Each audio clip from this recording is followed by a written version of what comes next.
Silicon Valley Bank was in the news on the weekend, Signature Bank in the US, Credit Suisse over in Europe. And these are concerning for investors and just people who have money in bank accounts. You get kind of worried. And so I thought I'd dive into what is a bank run? How does it affect you? And everyone watched It's a Wonderful Life. We watched it at Christmas time growing up. One of the famous scenes in the movie is they're having a bank run and the character George is trying to defend the bank. At the simplest terms, a bank run is when folks lose confidence in the bank, they want their money out, and the bank isn't able to provide liquidity for it, and it goes under.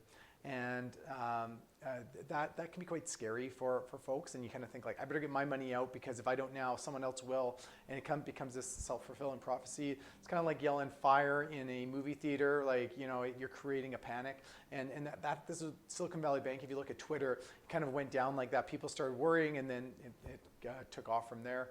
They didn't have any time to come in, and I want to clarify the different types of banks.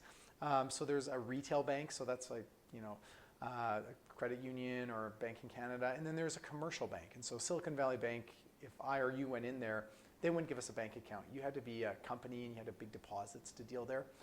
Commercial bank, they don't put money into GICs or term deposits. They're all liquid, and so if somebody wants their money, they can get it right away.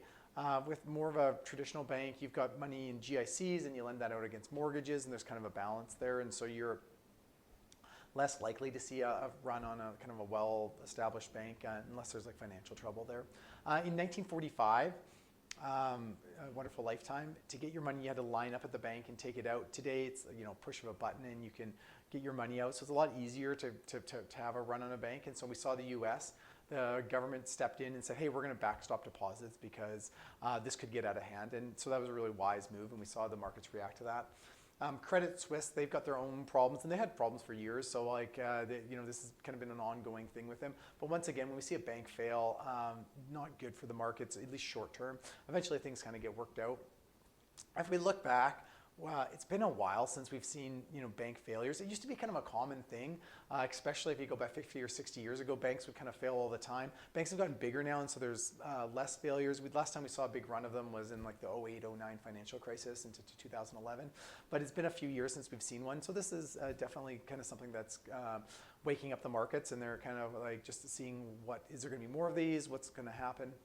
How does this help, or how does this play out for Canadians and folks just with money in bank accounts now? And so I believe the Canadian banking system is one of the best in the world. We've got some of the best protections in the world.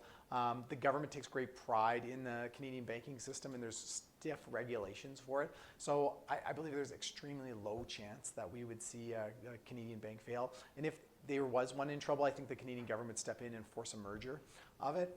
They do have protection. So what happens is a bank has shares. They also have debt, like through bonds. And so what would happen is if a bank went under, the shares would get wiped out. Bondholders would become the shareholders all of a sudden, and that eliminates a bunch of debt from the bank and can make them solvent again. So it's called a bail-in procedure. It doesn't cost the taxpayer anything, and it's a way of shoring up the bank's balance sheets. I don't think that would happen. I think the government would step in and force a merger or strong player or something like that if they did believe one of the banks was in trouble.